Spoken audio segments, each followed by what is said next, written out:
What are the best fats to eat? The idea of low-carb and high-fat diets called ketogenic are sweeping the nations, and thousands of people are having great results in losing weight and getting healthy.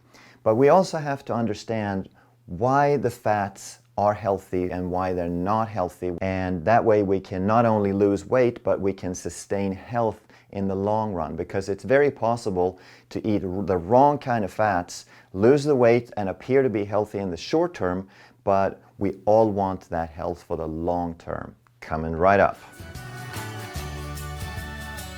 Hey, I'm Dr. Ekberg with Wellness for Life, and if you'd like to truly master health by understanding how the body really works, make sure that you subscribe and hit that notification bell so that you don't miss anything. The best fats to eat are the ones that are naturally occurring in food already.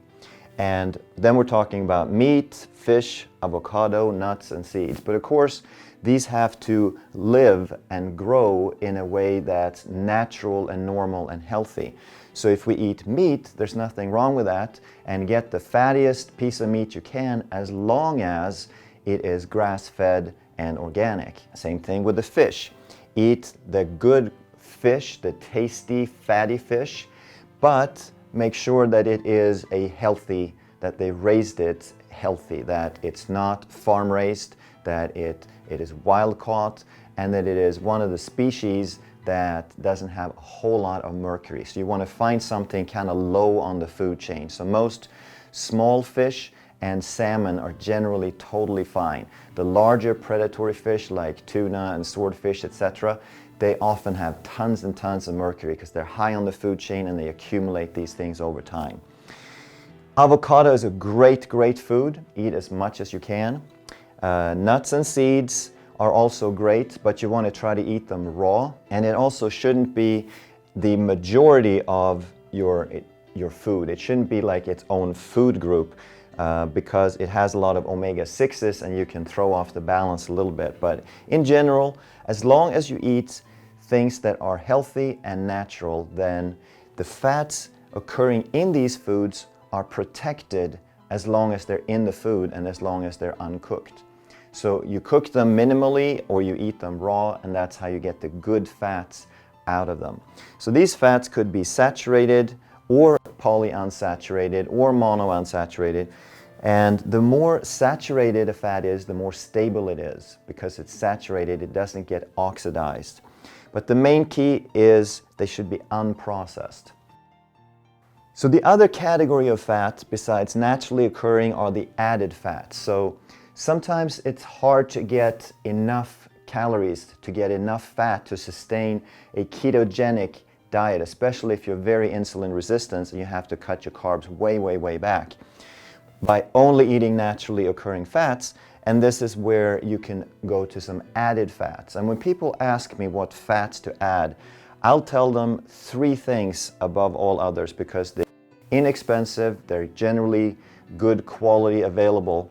And I'm talking about butter, extra virgin olive oil, and extra virgin coconut oil, because you can find these in lots and lots of places. You can find grass-fed organic butter, you can find extra virgin organic olive oil, and same thing with coconut oil. Then if you like, you can also, if you find good quality, you can also use lard or bacon fat. So why are these the good ones? Because they are saturated and therefore they are stable. And the worst thing about a fat is when it gets rancid, because now it's toxic, and it doesn't matter how healthy it used to be a week ago or a couple of days ago. Once it's rancid, now it's poison to your body.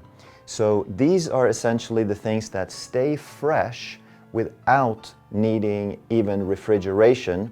You can prolong it with refrigeration, but they really don't need a whole lot of refrigeration. And in the fridge or freezer, they'll keep for months and years. The only other fat that we want to talk about are cold-pressed oils.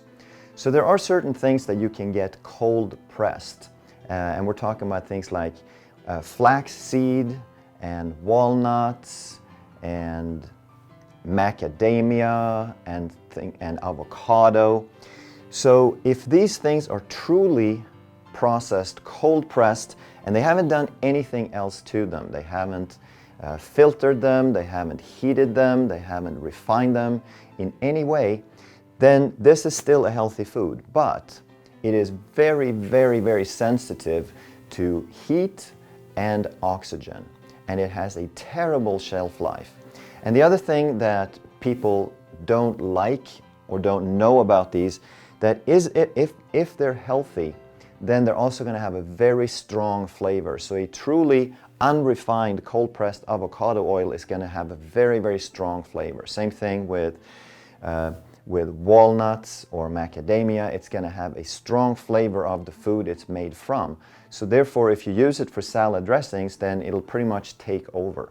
So if you like that, that's still perfectly fine. Just keep in mind that they have a short shelf life and they need to be kept in the fridge or even freezer to last for any amount of time. What makes these good again is that they're minimally processed, and for the top 5 here, they are saturated, and that's why they're stable. The cold pressed is very unstable because it is made from plant material, and there's going to be a lot of unsaturated, polyunsaturated oils in there to react with the oxygen. So it's healthy as long as you keep it cold. So that's the main thing to understand about fats, that these we use for fuel primarily, and these have some other more detailed purposes.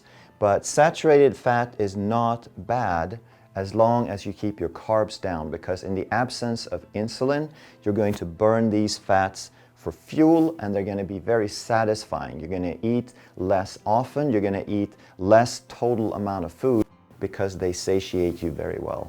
So eat unprocessed, minimally processed, and the butter, extra virgin olive oil, and the extra virgin coconut oil are the ones that are widely available, they're inexpensive, and they have a stable, long shelf life. If you know some people who need to know this, please share this information so that they can get healthier too.